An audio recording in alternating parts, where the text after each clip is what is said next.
One of the biggest things that I've noticed that runs through a lot of good rookies in the league is simply how well they can move into space, making themselves available.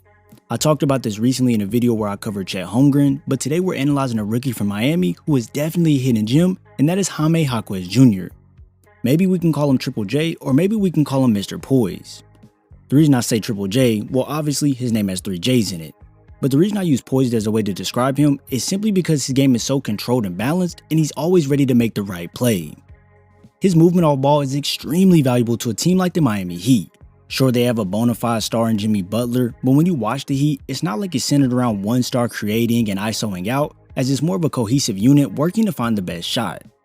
With Jaquez, he understands that with him being a rookie, the ball isn't going to be in his hands majority of the time, so instead of just standing still and waiting for his moment, he moves around the court to give himself opportunities to receive the ball and go score.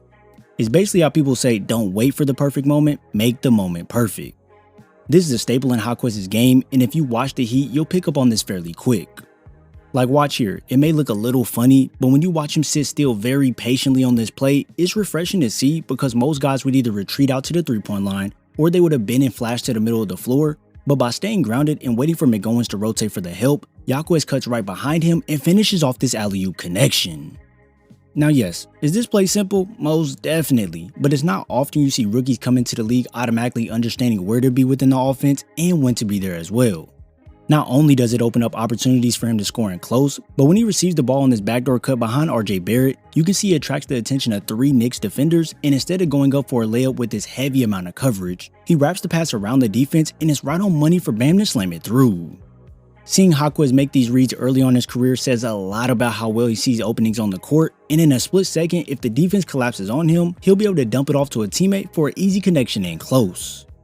You may think these passes don't move the needle, but on plays like this, you would expect a rookie to just fling it over to K-Love who's open in this slot area, but nope, Jaquez is more than confident in his abilities and can place his pass perfectly to Jimmy Butler on the cut to the basket. So now do you kinda see the flash potential he has when creating looks for other teammates? Sure, it's early in the 2.5 assists per game mark doesn't indicate how well he can pass the ball, but I'm sure we will see more of his creative chops as the season goes on. Now that we've shown some of his skill outside of scoring, let's get back on track and really highlight how well he inserts himself within the offense. As a defender, you really can't get caught sleeping at any time, or else he'll sneak right behind you, and before you know it, the ball is dropping through the net. Versus the Knicks, you can see the skills on display fully, and on this play, it may look like he's in no man's land, but by being patient, he feeds the up fake first to test the defense, and then drops in the bucket. I'm not gonna lie, those up fakes he feeds to the defense can all out be lethal sometimes. If you watch here, Killian Hayes gets his turn to jump on that trampoline after Jaquez serves the up fake, and then as the help shifts over, he uses his highly acrobatic up and under to reverse it in on the other side. Ooh wee, boy was that sweet. And trust me, if you don't pay attention, you'll miss the little things that lead to a bucket, as on this drive, he knows Claxton is a superb shot blocker inside, so he gets into his chest initiating the contact first and uses it to bounce off and knock down this short little fade. Yeah, subtle creation at its finest. It doesn't take a whole lot, but that little amount of contact creates just enough separation for him to get a clean look. When you watch Jaquez, you'll see that he doesn't need a lot of moves to score the ball, but if needed, he can for sure tie together the handle with some fancy moves to then go get a bucket. First, we'll start with his more simpler moves, and then we'll ramp it up to his more complex actions. If you watch closely, when he comes off the ball on his screen, he used the pass fake to get Jarrett Allen to react, but as he's faking it, he's also gathering into the layup, so now Allen doesn't stand a chance of contesting the shot.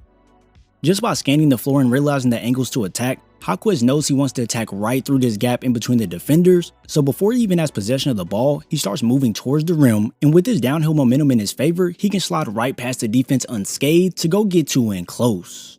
Now can we all agree that although these are simple attacks, they're still highly effective? If you're saying to yourself, nah, he still doesn't impress me, well stay with me because we're about to take it up a whole nother level. On this screen and roll action here, Jaquez knows if he continues to attack to this left side, he could be met by LeBron at the rim, and with D'Lo trying to beat him to the spot, it'll make this drive even more difficult. So he opts into this spin move going back to the right side to avoid both D'Lo and LeBron, and now he has a wide open lay on the other side of the paint. It's nice to have this move in your bag because defenses will try and double you off these attacks, but with the quick reaction time, Jaquez can serve them with this spin move avoiding the double and place this off the glass for the bucket. Other times you'll see defenders dig in as the spin move is being used, but that's when Jaquez can use that high carryover Brook Lopez to avoid the strip, and bada bing, it's a warm-up lay in front of the rim. I already know some of you are starting to change your mind and say, okay, he does have some solid potential as a scorer. And if you're one of those people, well, I'm glad you're having a change of heart, but trust me, we aren't done just yet. Those spins can be vicious as the defense isn't expecting it, but when he can't use them, that's when you see these snatch crossovers get him right to his spot. And hey, you may think it's a done deal for him in this situation, but you would be wrong, as he feeds the up fade to get Royce O'Neal and Bridges to bite, and now he can step right through for the gimme.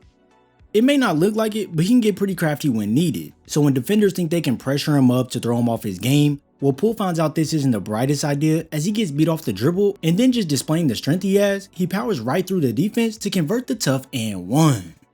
It's pretty nice to see that a rookie can use simple moves to get to his spots on the floor, but if needed, then he has the ability to throw in some flash as well. This shows the versatility he possesses as an offensive player, as he isn't limited to one action and he can react quickly to what the defense does to go score the ball. On some plays, you'll see him use the handle to get downhill before putting the defender in a blender, and then other times, you'll see him be mad patient while serving the defense tons of moves before he finally says, you know what, I'm just gonna float this over the top of you.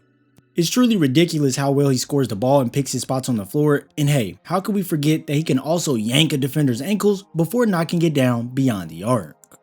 Yeah, Jaime is a special player for sure, and no one can deny that.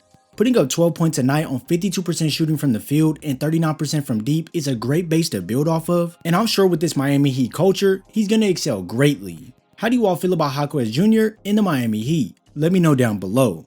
If you enjoyed this video, be sure to drop a like before heading over to watch this Orlando Magic analysis. I thank you all for your support, and I'll see you in the next video.